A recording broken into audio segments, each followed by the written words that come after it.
how do you tell the story of a people who've never really written or chronicled their story? And what's more, have been vilified by those who did write their story. Well, that's the problem that British journalist and author Anthony Sattin tries to correct and address through his book, Nomads, The Wanderers Who Shaped Our World. Anthony joins us from London to discuss his book. It is a fascinating book. In fact, it's much smaller than it can be because it covers such a huge stretch of history and geography. Anthony, such a pleasure to have you with us on our book club. Well, thank you very much for inviting me. A pleasure to be here. Anthony, I mean, I must start by saying that, as I was telling you, when we were doing our briefing call, this book could have been 3 books because, you've covered such a vast stretch of history and geography in it. But I'm going to start by asking you how you forayed into this subject. It is a difficult subject to tackle simply because, as I said, it's a story of a people who've never really put down their story. So what made you venture into this? Because your last couple of books have been more towards the fiction side. That's right. Well, I think I started out writing fiction. That was my intention. I was going to be a novelist, and I was a novelist to begin with. And then I got involved in writing narrative nonfiction. So my last book was a biography of Lawrence of Arabia. And my book before that was, which I talked about quite a bit in India, actually, for instance, at the Jaipur Literature Festival, was about Florence Nightingale and Gustave Flaubert on the Nile together. And I had thought about writing that as a novel, but their own material was so good. I thought that there's a sort of strength in sticking with their own words and writing it as a nonfiction. And so since then, I've been writing nonfiction, although I might go back to writing a novel next, who knows. But with this, I've been living in and traveling around the Middle East much of my adult life, and I've really, the Arab and nomadic culture has become part of me. It's part of my DNA now. I speak Arabic, and I feel very comfortable in North Africa and the Middle East. But and one of the things that becomes clear is that their whole background is nomadic.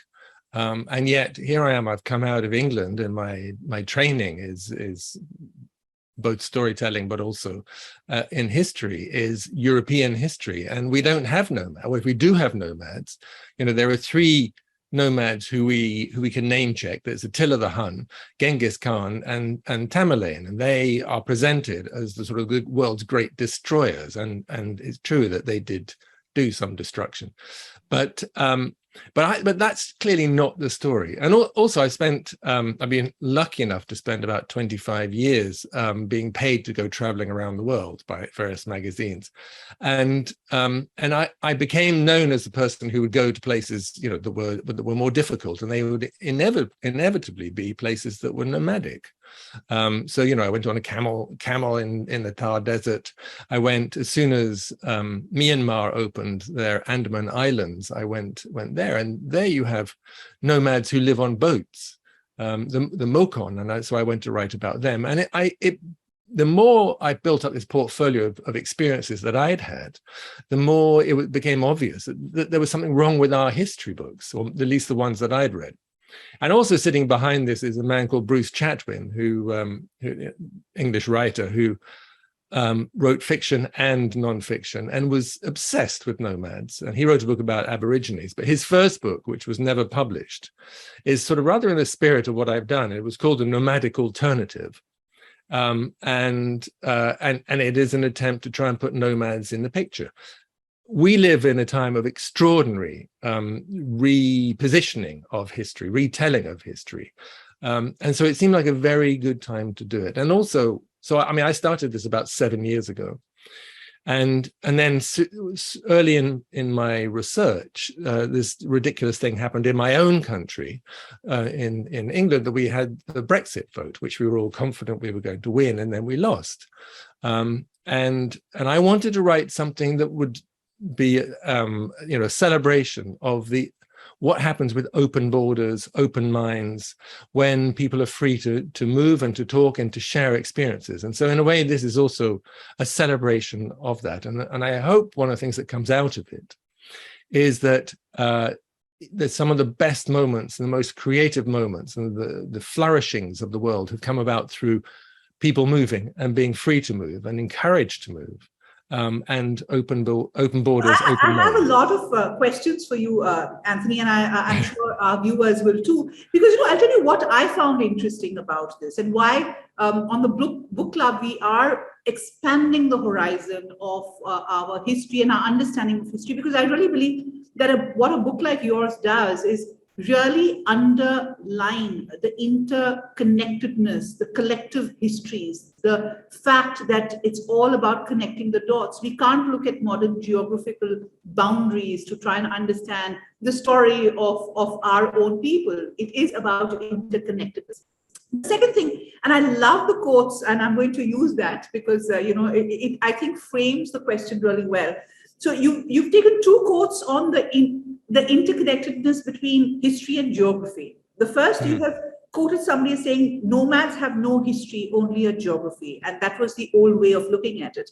But you go on to refine that by quoting another scholar who said that history is geography in motion. I love these two quotes, and to start by that, and also get Sushmito to push out the map of the region that we're talking about. We're talking about the Eurasian steppes, the huge chunk of land, and you are seeing history from this as a center of the world, so to say. So I'm going to start by asking you to give an overview of these quotes and this area. So there is. A large part of the book it revolves around Eurasia. Although in the last third, I do write about Australia and North and a little bit of South America as well. But there is this amazing step, a sort of corridor between Hungary and therefore Eastern Europe and China. And if you look on the left. You have sort of just under the title, you have the Great Hungarian Plain and where the Huns came from.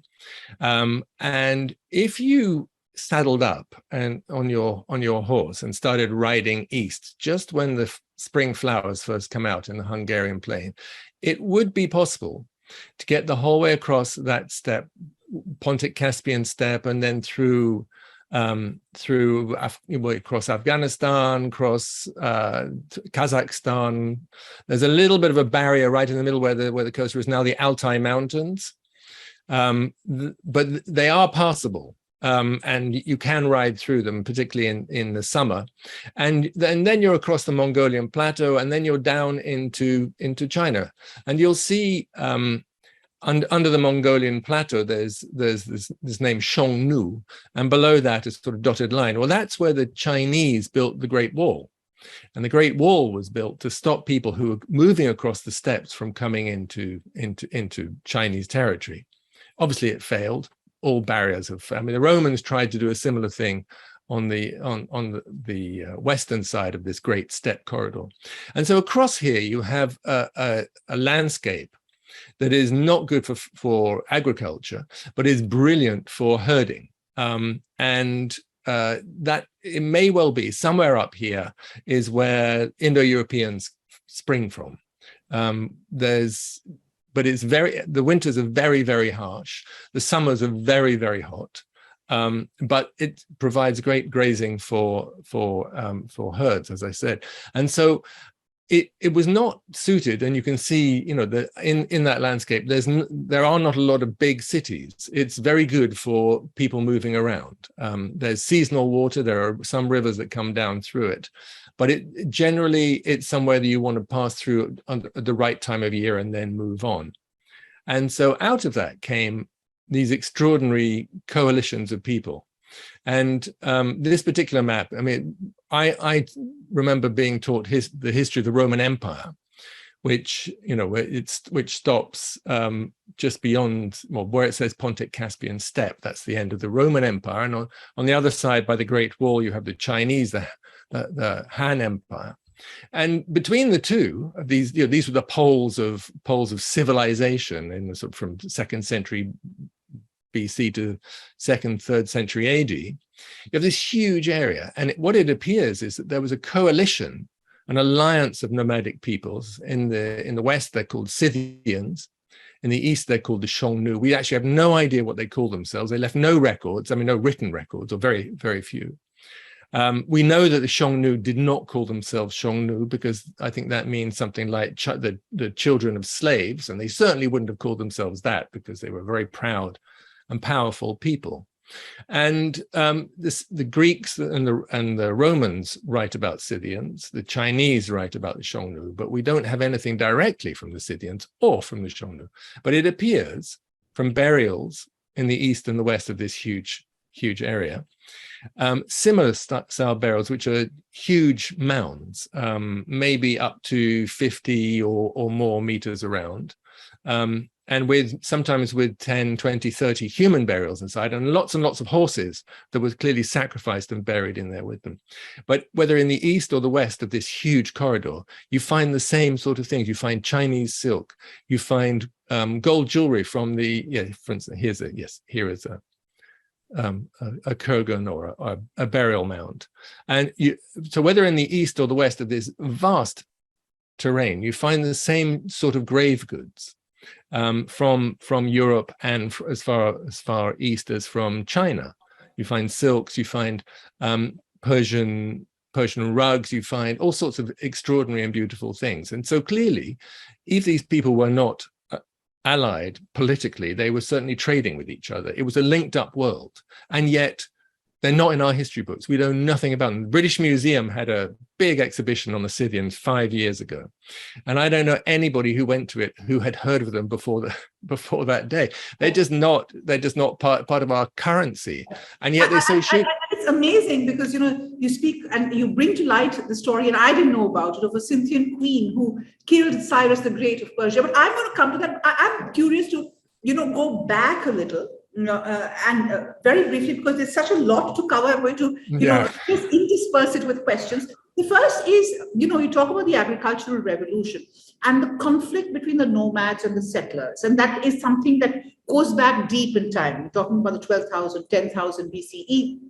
And you trace it to the myths that all religious texts and epics have, of this conflict. And the Cain and Abel story keeps coming back, very, very quickly, Anthony, because I want to get to the very controversial and interesting period of the 2000 BCE, when of the Bronze Age civilization. So a quick look at this myth making, the hint of what could have happened. Yes, well, the advances in archaeology in the last 10, 20 years, and particularly this period sort of, from 5000 BC back, had been wonderful. And one of the things that has occurred is a place called Göbekli Tepe in Turkey, which is dated from 9500 BC. And that identification was made about 8 years ago, and nobody's disputed it. And what you have are T-shaped pillars, cut from limestone, straight pillars, mounted. They're put in circles, 12 in a circle, and they're about 10, 12 feet high. And there are higher ones in the middle, 2 taller ones in the middle. And there are these circles all over a hillside at a place called Göbekli Tepe. And they're carved, they're incised with images of humans and animals. Now this is 7,000 years before the pyramids. This is, the gap here is extraordinary. We have no idea how they cut. The tools they had were flints. How they smoothed them, how they moved them. They moved them about 500 feet to maybe half a mile. We don't know, something like that. Not huge, but still, they're massive pillars. And then they buried them eventually. The site was used for about 1,000 years, and then one day they abandoned it. But the people who built this were nomads, were hunter-gatherers. They didn't live there initially. It was a place to come for a sacred moment and then to go away again. But as the cult grew, they needed some people who would be there permanently, and they hunted and gathered everything that they could in the area. And it appears that this is the place where wheat was first domesticated. I mean, the first strain of domesticated wheat has been found about 25 miles from this place. So it's quite, this is, here we go. This is Göbekli Tepe. It's quite possible that this is why humans domesticated wheat. So they needed to maintain this cult. And again, we have no idea why they built it here. We have no idea who they were, more than, I mean, and it's still an excavation site. I mean, there are lots and lots and lots of these circles that they haven't dug up yet. So they're finding new things all the time. And they found other things nearby as well. From the same period, about 15 miles away, they found the oldest life-size sculpture of a human, who's now called Urfa Man, because he's in the museum at a place called Urfa. Again, cut out of limestone, 6 feet high. These are extraordinary things, but they came about from mobile people. And one of the things I love about this is we in the West have valued people according to the monuments they've been able to build, and we've considered it a sign of a settled culture.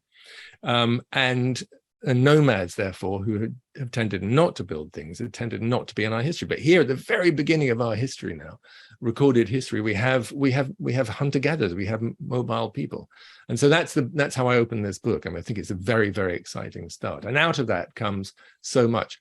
But coming back to your idea of the myth, I mean, we have the idea of the Garden of Eden, or some sacred moment, a sacred time in our past, which we can't recover physically, but it's clearly referring to a time when we were hunter-gatherers. We lived in a garden where we had everything we needed to eat, and where there was a time of ease, and something went wrong. And out of that comes a division in humans between the people who go herding and moving, and those who settle, between Cain and Abel. And that's a story that plays out throughout my book, because obviously we have periods where the settled are dominant, and periods where the nomads are dominant. I mean, for instance, with the Mongols. Yeah. When we look at history, the agricultural revolution is seen as a major milestone in the story of human civilization. You point out to another factor that doesn't get as much attention, and that is really the moment when man decided that he could ride a horse. And that seems to have happened, of course, in that belt of the steppes. And that has a pretty transformative power. Because I'm going to put the spotlight on that period of 2000 BCE. We do know that there was a climatic environmental disaster, climate change, some kind of an event that forced migrations. And I would like you to put the spotlight on that, because you have drawn parallels between what happened all the way from the Mycenaeans to the Egyptians, Mesopotamians, Persians, and of course the Indus Valley. Yes, I think clearly there is something. A weather cycle changes, and there was obviously a warming, as rather like a warming we're going through now. I mean, I think climate change is not new. If humans have just sped it up by our actions for the last 100 years, but so there were throughout history there were moments of cooling and of heating, and maybe, for instance, why somewhere like Göbekli Tepe was abandoned, because there may have been a warming. And so, but if you're a herder and you live on that huge belt of steppe land that goes from Europe to China, and you're going through a warming, you will have gone through a period of plenty where your herds would be big, and your tribes would be big as well. And then suddenly you're running out of water and you're running out of pasture. Well, you start pushing around, and you push the people next to you off their bit, and they push the people next to them off their bit, and you have this knock-on effect, and you have people coming off into China, into Europe, and down into the Middle East, and down the Indus Valley into Pakistan and India. And that's clearly what happened with the Indus Valley civilizations. And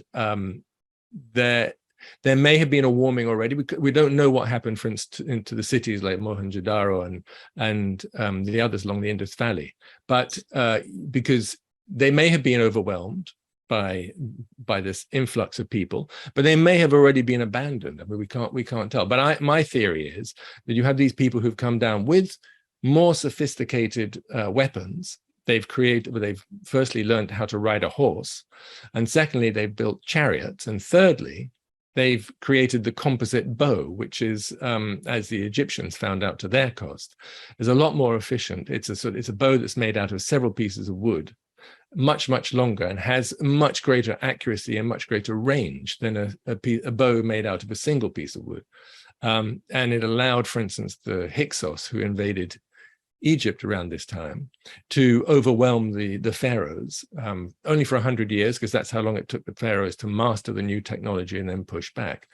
But what you see in along the Indus Valley is these people, and I don't know if it was it has been described as an invasion, and I'm not sure it is an invasion. I think instead it's a sort of, maybe you get a family or a tribe or a part of a tribe coming down with their herds, but it goes on year after year until suddenly you realize that there's an awful lot of other people in your territory.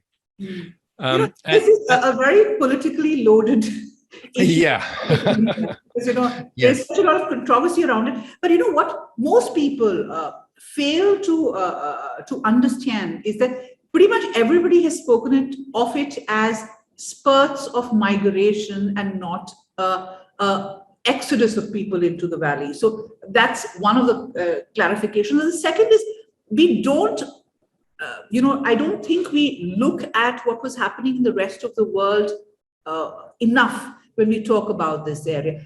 I visited Sinoli, and I remember us talking about it, and you've mentioned Sinoli, which is this necropolis of what looked like a warrior community with very advanced weaponry, women using and wielding swords, and there is a proto-chariot. And I want to pull out the visuals that we took at Sinoli. They're quite spectacular. How do you assess this, especially on the basis of what you have found elsewhere around this period, actually, because you've kind of collated a lot of the information across geography. So it'd be interesting to understand that. That's right. I mean, well, this discovery was made while I was working on the book. This sort of archaeology is happening now, and so it's quite difficult to make any comprehensive judgment on what's happening. But clearly, this is a chariot burial of people who will have come from elsewhere. You can tell from their weapons and from the style of burial, because this is not a traditional burial for this area. And so what it seems, but you do find these burials, for instance, over on the Pontic-Caspian steppe above the Caspian Sea and over towards Hungary. And you do find them elsewhere as well. And it looks like these are people who have come down off the steppes, who have been not lived in the area for long enough to have been for them to have become nativized, for them to have changed their old ways. So they've been buried in the according to the rituals of the place where they came from, rather than the rituals of the place that they've come to. Probably if they'd been there another generation on, you won't find this sort of burial anymore. It'll be how, because this is not how people in Sonoli were burying themselves at that period. So these are clearly foreigners, and they're being buried with their weapons and with their chariots, because this was what was most important to them. What I find interesting is the parallels that you've drawn with the similar necropolis or burial grounds in the Caspian Pontic steppes, which is really towards Hungary, and that shows that's right. There is a similarity in that. And I think what we really need is archaeologists from different parts of the world to come together to collate information and look at parallels. The problem with there is a problem with archaeology, though. It's not a problem, but it's just that the knowledge is so immense of any one place at any one time that to get someone who can understand everything that's happening in the world at that moment it's difficult. Absolutely difficult, but and more work needs to be done in that context of joint efforts. How can you understand any place in isolation, really? Yes. Yeah, exactly. But clearly, when I read about this discovery, it seemed to me that this was an Indo-European who's come down off the steppes, and Indo-European people who've come off the steppes and have been buried there in their tradition, their traditional way rather than the local tradition, and yet it was being claimed by some that it shows that we in India had these weapons. Well, I'm not sure at that particular moment. A generation on, it might have been completely different. We might not know, because there's been a prolific finds of these copper hoards, so to say, the copper culture that we have. But that's the other thing that you kind of, and of course, what, just an aside for those attending, what I find fascinating is that all Bronze Age civilizations have a sharp deurbanization phase where the whole memory of the great cities, of the great civilization is wiped out, and there is a renewal. In India, the axis moves from the Indus Basin to the Yamuna and the Gangetic Basin. And that is really fascinating, because you see that in Greece, you see that in Egypt and elsewhere. But let's move to another myth that you've tried to bust. And you spoke about the Korgans, which are the mounds. And we know the finery that has been found in some of these, the gold finery in the Scythian tombs, the mounds. And another myth is that most of these nomads were barbaric. They didn't have a taste for the fine things. They were simple, they were crude. And that's something that you kind of bust also during the course of this book. Well, yes. I mean, I think clearly the people who are calling them barbarians are people who may not have seen them at all. I mentioned, for instance, that they were known in, the Scythians were part of the Greek army. I mean, you had Scythian archers in Athens. They were part of the civil defense, and they were certainly known to the Romans. But they were an easy target because they're the people from elsewhere. They're the foreigners. They're the migrants. And so they're always being run down. There's a lovely story in Sumer, so going back, a couple of thousand years before this, where there's a story of a princess who wants to marry a nomad, and she's being told, you can't do that. He doesn't live in one particular place. He wears leather. He doesn't know the rituals.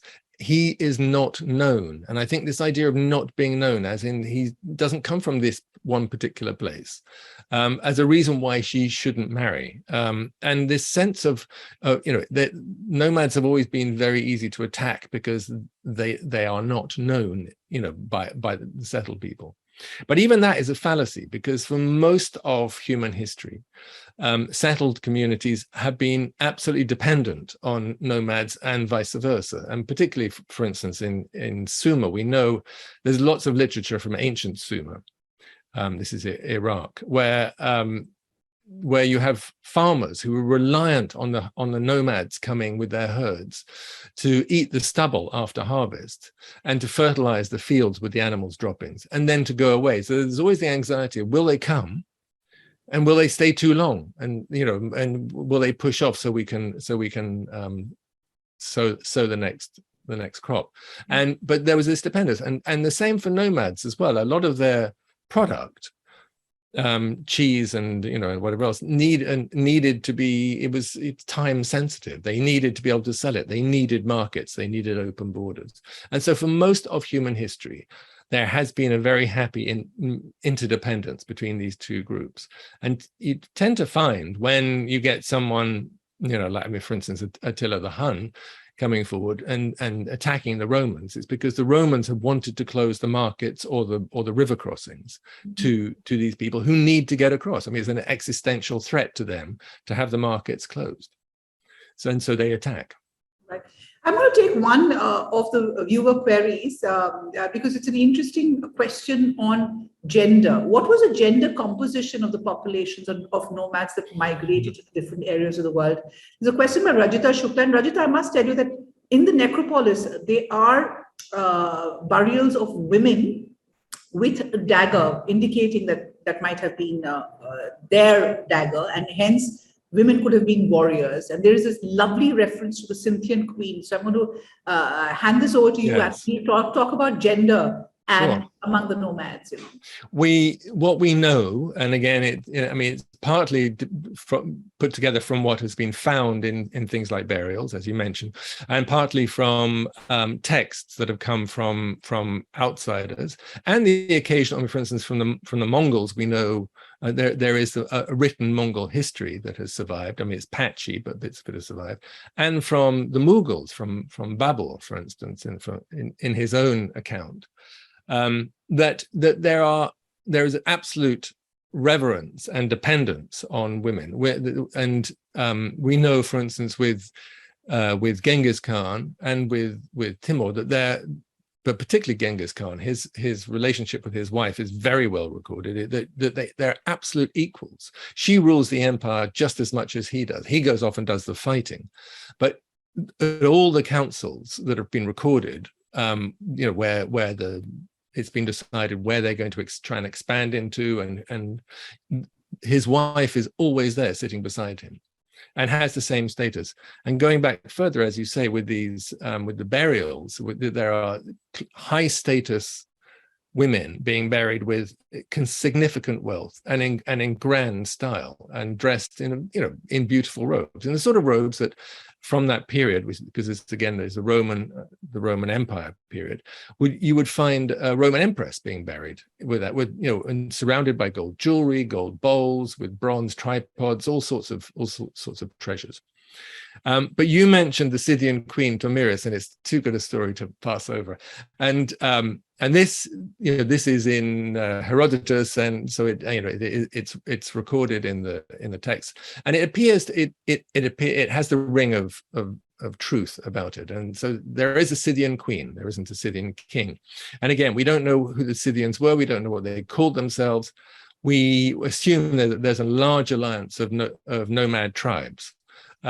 And they were being threatened by the Persians, and Cyrus the Great, this is in the 600s, 500s BC.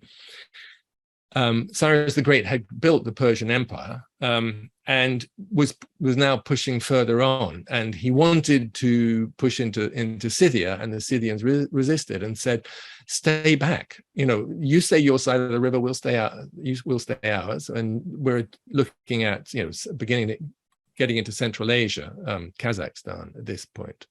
And the Persians persisted, and it comes to a fight. And the Scythian queen was rather angry also because Cyrus had captured her son, and who had then committed suicide rather than sort of face the ignominy of being taken captive.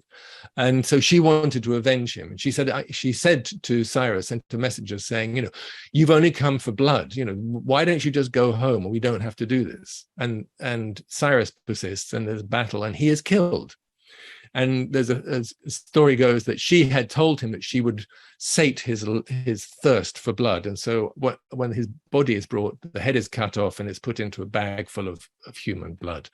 And she says, "There you go, that's enough blood for you." And it's a story that echoes, I mean, not necessarily the killing, but this aversion to a pitched battle. Because jump forward not so many years, and you have Darius the Great, the Persian emperor, who again goes into Scythia, and the Scythians tell him not to.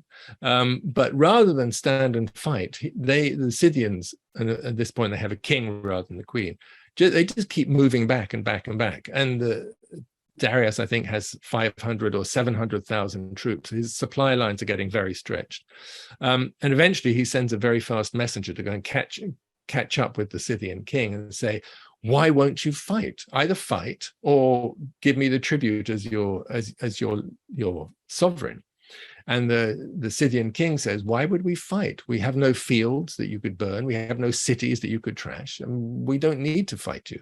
Mm-hmm. And in the end, they just keep on moving away, and Darius gives up and goes home. But he goes home and writes the story that he defeated the Scythians, which is not true. Mm-hmm. What also stands out is the ripple effect that we speak about, and we see that constantly throughout history. And periodically, after every 700 to 1,000 years, you have something that happens along this corridor, and there's a ripple effect that we feel across. I'm talking about the Huns, the Scythians. You have the Kushanas coming into India. You have this whole, yes. And then you have the Huns. And again, around Attila the Hun, you have Mihirakula who comes into India. So there is this constant push that happens.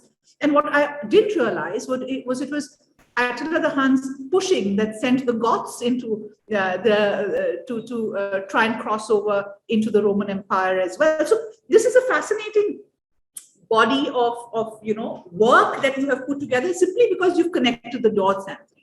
Yes, but also remember the reason for this. Attila the Hun is not interested necessarily in conquest, and the Romans are puzzled by this because he doesn't live in any of the cities he captures. For instance, he continues to live in tents, and they simply don't understand. But what he wants is freedom of movement. He wants open borders and open markets, and he keeps on saying to the Romans, "This is what I need from you," and they keep on. Well, there's lots and lots of toing and froing of ambassadors, but they keep on reneging on the agreement until in the end, of course, the empire is destroyed by the Huns and the Goths and the Vandals and the others who come in needing to trade, and obviously. This is of great interest to me because, this book was written during the Brexit period, something that I oppose very strongly, and it's quite clear, whatever period you look at in history, that the glory moments come about through freedom of movement of people and goods and ideas and a freedom of conscience, and the bad moments are ones where people try to put up borders. And there was a previous American president who said, if you don't have borders, you don't have a country. Well, to a point, but you need to have your borders open, is my point. Right. I'm going to take some related questions because it's a good way of kind of also bringing in the audience questions. Amit Mukherjee has a question. Was the stirrup, which revolutionized horse riding and warfare, invented by the nomad horse riders of the period? Is there any way of knowing? There's some really convincing very convincing archaeology that's been done on it. Yes, and I think you can say, well, it certainly came off the Pontic-Caspian steppe, and it appears to have been mobile herders who came about with this. I mean, again, we don't. I mean, as with the taming of the domestication of horses was one thing, but riding them is another. Who had the idea of writing it? But it was this would seem to me was an extraordinary. That really was a revolution because it happened just like that. One day, someone decided they were going to get up, and they didn't get pushed off. And it's not something that's sort of incremental. Suddenly, humans know how to ride a horse, and they do it from thousands BC up until it was the main mode of transport until 100 years ago.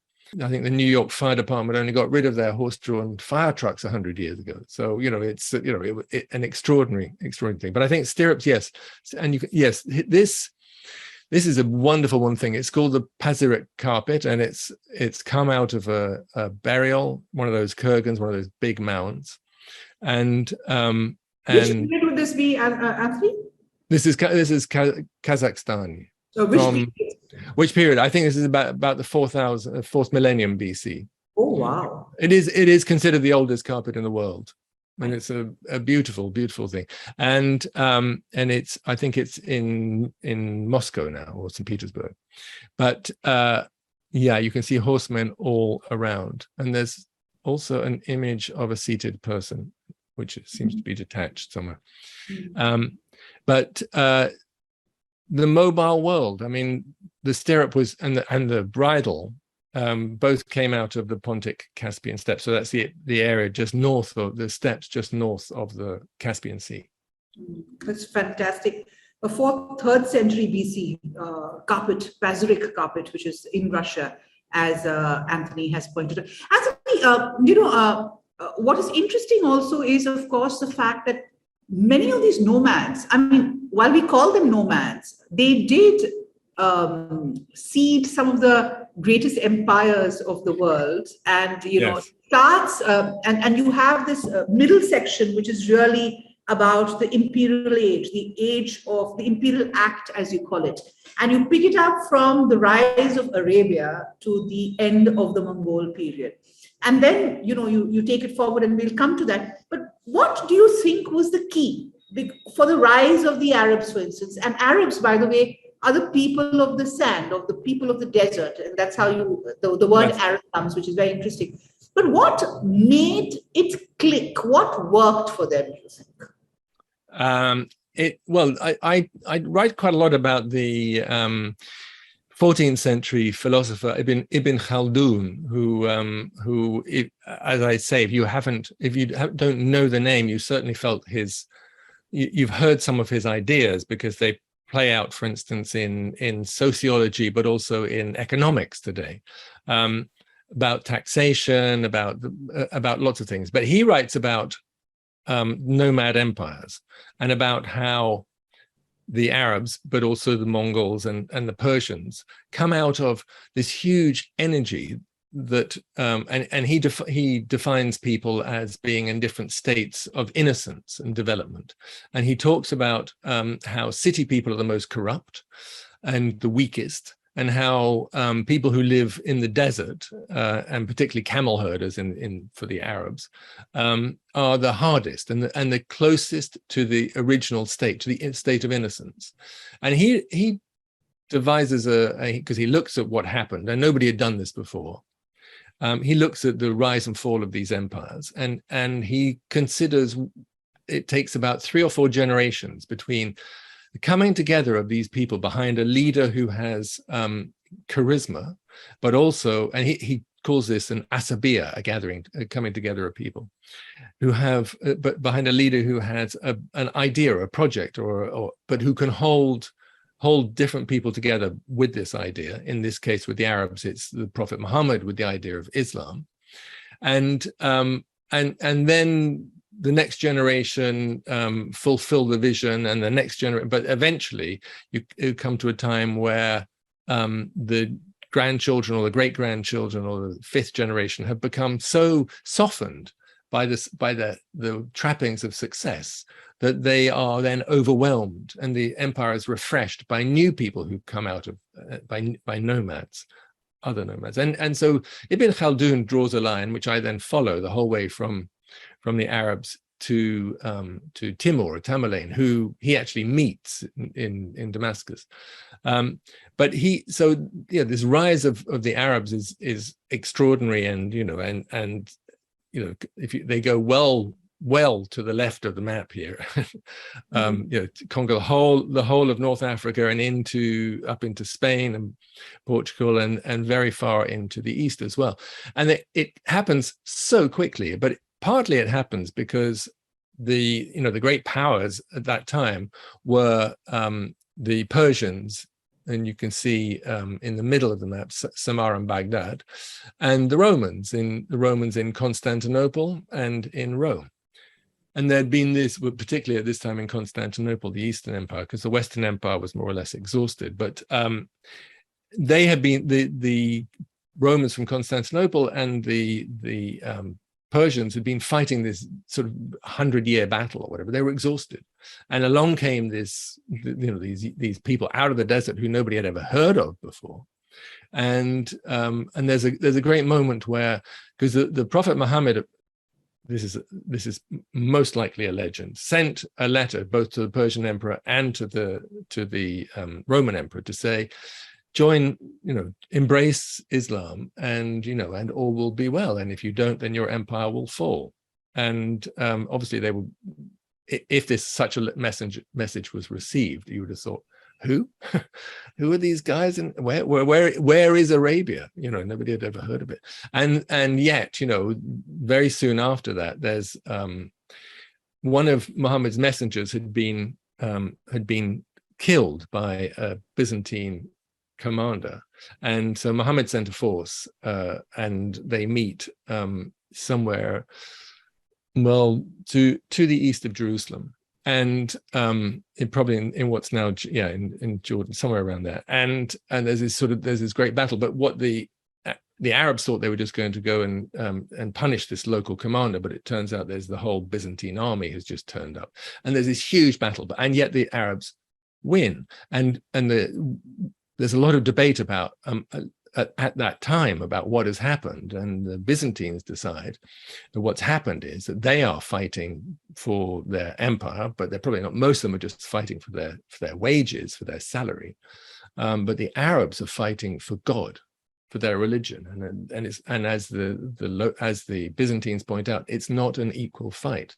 And so, boom! Suddenly, you have this immense empire that, you know, the whole way from China to the Atlantic. And so Ibn Khaldun writes about the rise and fall of these empires. I mean, there's various stages of the Arab Empire, and then the Persians, and then the rise of the Mongols. And the Mongols are extraordinary as well. They come out of this very, very small area at the top of the Onon River on the Mongolian plateau, which there's a wonderful English travel writer, Colin Thubron, who recently wrote a book about going to the it's somewhere near Karakoram now. Wrote about going up to the headwaters of the Onon River, because it's actually the headwaters of the Amur River, which you can see there marked on the top right hand side, which is the 10th longest river in the world. And it starts with this what became the heartland for the Mongol empires, and yet, you know, it's they've come out of nowhere. But that's where Genghis Khan was born. And of course, the Mongols are notorious for the kind of violence, and you know, it's thanks to their movement that the veil kind of dropped on the Islamic world, and, you know, a lot of changes. But you make a case for the period of peace, the long period of peace that the Mongols kind of initiated, and because of which there is this cultural flowering that you yes. talk about. Well, that's not the normal impression of the Mongols, so you must no weigh on that. No, well, I don't think I can be I don't want to be an apologist for the millions of people who died, you know, at the hands of the Mongols. But then that I don't think they were doing anything that was unusual for the time. I mean, the Chinese had done some terrible things, and, you know, during the Crusades, for instance, I mean, vast populations were killed, and terrible cruelties. I mean, it was a thing of the time. But the Mongols used it this sort of uber threat of violence as because they had an imperative, and that was sieges were very difficult for nomads, because every nomad fighter had at least 2 or 3 horses, and they needed a lot of fodder. So if you settle in for a 6-month siege, I mean, how are you going to feed your horses? So you can't. So what you want is a really quick capitulation. And so the cities that initially that held out were devastated to try and persuade other cities down the line to give up very quickly. And even the cities that were devastated, Baghdad, for instance, several times, very quickly, you know, within maybe 10 years, it's again a cultural and political and commercial center. And you think, okay, so the accounts that we get are somewhat exaggerated. I don't want to be an apologist, as I said, for the head count, because a lot of people did die. But it wasn't the end of life as everyone knew it. Right. That's one point. But the cultural flowering, because there are several great things about the Mongols. One is that they absolutely committed to freedom of conscience. So it doesn't matter whether you're a Muslim or a Buddhist, or you worship the Sky Father, Tengri, or Christian, or Nestor, or whatever. You're welcome. That's of no concern. And they're absolutely committed to open markets and freedom of movement. And they build these amazing sort of roadways with post houses. We know about Roman roads, but the Mongols scaled it up in an extraordinary way. Of course, I'm going to fast forward, because in the medieval period, you have the Ottomans, the Safavids, and the Mughals, all tracing their backstory to the nomadic tribes that they came from, yes, the Asian belt, which is fascinating. But, you know, I'm not going to monopolize this conversation, because you've got a whole bunch of questions and observations, which are very good, and I must take them. The first one is from Moti George, who actually makes 2 very interesting points. So he says migrations actually was the first way in which Homo sapiens moved out of Africa. So how would you differentiate that from nomadism? Or did nomadic life start at some point quite differently from migration? Because they would have been migrating. It's an interesting point. Hmm. Well, there's a reason why I start my book with this first, what we know of as the first monument, with Göbekli Tepe, because it's at that point, with the domestication of wheat and then other cereals and animals, that there's a choice between whether you stay in one place or you move. But yeah, I mean, obviously, I mean, somebody asked me what I thought about people going on the Hajj to Mecca, where you get millions and millions of people moving to and fro. And some of them in history, I wrote a book called The Gates of Africa, and a key part of that is the West Africans who go on and make pilgrimage to Mecca, but they take this huge caravan with them, and they are nomads. They're Tuareg and Wadabi, and they are clearly nomads. They're Muslims, and it's tied to a particular moment. But I think much nomadic migration was tied to seasons and to sacred events, and that plays out in our own godless time in Europe too, as we're now in the summer period, where factories close and offices close and everybody goes down to the Mediterranean for 2 weeks and then to worship the sun, and then go back to work. We're all nomads these days, Anthony. Exactly. Moti has another question, in fact, a point. The issue of nomads being uncouth possibly came from the fact that they were constantly traveling, and that demanded that they had to have less possessions. Hence, they could not leave behind or facilitate art, etc. Is that also right? A way of looking at it? That's what allowed them to be considered barbarians, certainly. But of course, in our own time, where we're all weighed down with objects, and there is, I think there's something to be said from traveling lightly, and certainly from having a small footprint on the earth. We talk about carbon footprints and things like that, and nomads are definitely more in tune with the natural world than, I mean, more than half of us now half of the world's population lives in cities. We have no idea what grows out beyond our local parks and things like that. But our lives are not in tune in the way that nomads are. So I think there is a great value still in nomads.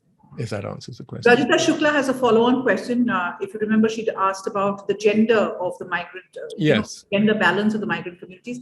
Rajita says, thanks for the answer, but I asked a question in context of language in India, mostly men migrating and marrying local women. Well, Rajita, that's an interesting point that Peggy also made when we were talking about the story of India through its languages. You must check out that conversation that we had on LHI Circle, because the point she made was, because these bands of men largely came into India at that point, they married local women, and that's how the Indo-European language root got kind of mixed with the Dravidian root, and that's what makes the languages of India unique. So that's just a quick answer to that. Nikhil Tonk has this question. What would be that one contribution of the Eurasian nomads to settled civilization that the modern world should know and appreciate, according to you? No, there isn't one. There are too many. I don't think I can. Language, right? Which you point out that 3 billion people. 3 billion people speak Indo-European language. Yes, and and the Sky Father, which obviously plays out in Christianity as our Father, but is there through Greek and Roman, Zeus and Jupiter and whatever. But so many different ways. But I above all, I do think it is this flourishing of culture between East and West, that they have been open to things coming out of Korea, China, Japan, and also and the Russian East, and also things coming out of Arabia, Persia, India, and fertilized East and West, North and South. And I think of all the contributions, that would, I mean, I make the case that we wouldn't have had a European Renaissance if we hadn't had a Mongol Renaissance before that. Right, that's a very valid point. Nikhil has another question. Please do provide us some insight into the bronze material cultures of nomadic Eurasia. Of course, we won't get into the BMAC, which is this fantastic Bronze Age civilization around the Oxus River. But, let's keep that aside, because I really want to study that. Maybe we'll do a follow-on conversation at some point. But talk to us about the copper hoards culture that you find across, like the Sinhalese. Yes. Where else have you come across this? around that period of 1900, 1600. There's a lovely image, and I actually can't remember where I saw it, but it's on a piece of jewelry of Scythian smelters, and again, it's a collaboration of the people who are mining the copper and the people who are smelting it and the people who know how to make the weapons. There's, if you were in just one place, you would have trouble putting all those things together. But here are people who are interconnected, and think about what we're able to do now with. I'm sitting in London. You're sitting. Where are you in Delhi? Mumbai. You're in Mumbai, and we're all over the place, and we can have this conversation, and things can come out of it. And I think it was the same with material objects as well at that time, and it wasn't obvious. For instance, in the Roman Empire, I mean, the Romans complained about the amount that women were spending on Chinese silks, but beyond that, there wasn't such a collaboration. But among the nomad people, and this need for high quality weapons, for instance, and high quality everything, and the jewelry that came out of there, the very, very fine jewelry that's much of it is sitting again in Russia, I think in the Hermitage, from the Scythian hordes, extraordinary and beautiful. But because if you're only going to have one piece or two pieces of jewelry, you want it to be really good. You don't need a cupboard full of it. And if you're only going to have one weapon, it's got to be a weapon that's really going to serve you well. Talking about smelting, even Sinoli, the necropolis, what was interesting about it were the smelting units on the side of it, because obviously it was a very, very important part of life at that point. I've got a great compliment coming your way from Minakshi Khemka, who says, I'm reading Nomads at the moment and I'm completely fascinated by the story. She says, we may have borders, but we continue to be nomads even today, which is a wonderful point. I'm going to ask you two winding up questions. And, I'm sorry, there's so much to ask you, Anthony. I wish it was a 2-hour session, but anyway. We'll have to do part 2. We'll have to do part 2. But anyway, one of the things that happens by the 18th century, 19th century is the vilification of nomads as Europe decides to, define civilized and define the contours of what is progress and progressive. But there are two other things. So one is, how does that kind of affect our own understanding of nomads, for instance? And second is, we often talk about what the nomads or the barbarians did to civilized people, but we never talk about what the civilized did to the nomads. And I came across this terrible genocide by the Qings in the 18th century, which kind of clamped down on the East Mongolian, tribes. And the estimates that you put out are 600,000 people died in that. I mean, that's just unbelievable that something like that could have happened.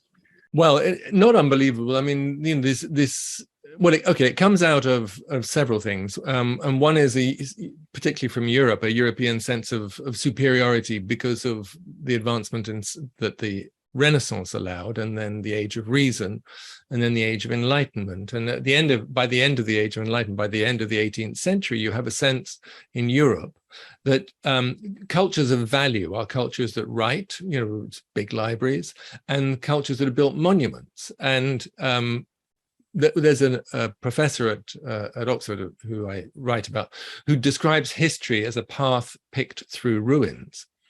Well, the only role that nomads are going to have in that is the creators of ruins, and therefore a negative one. And therefore, if you view them in that way, and this was certainly the case with the way Europeans viewed some of the peoples in Africa, it allows you to justify the barbaric treatment or genocide. And it's certainly what allowed. Let's talk about North America for a moment. I write quite a bit about that, and the pushing of the Native Americans further and further west, and the reneging on agreements on the part of the settlers or the United States by that time.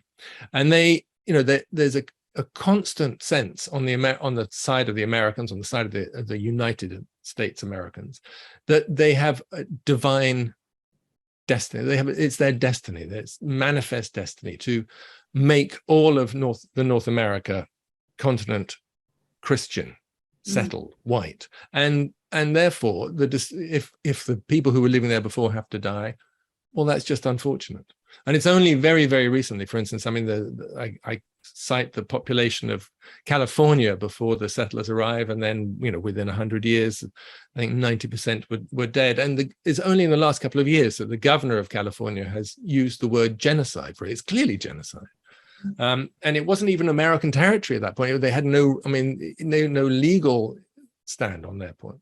But that's what happened. And that will play out for a long, long time to come, the terrible things that were done by supposedly sophisticated people. But it's also partly justified by Darwin, the idea of the ascent of the species. And there are speeches made in the UK, in England, at the end of the 19th, the beginning of the 20th century, where from people who are clearly extremely educated and should know better, but who believe that there are lesser races who don't necessarily need to be killed, but if they are eliminated in the march of progress, well, never mind.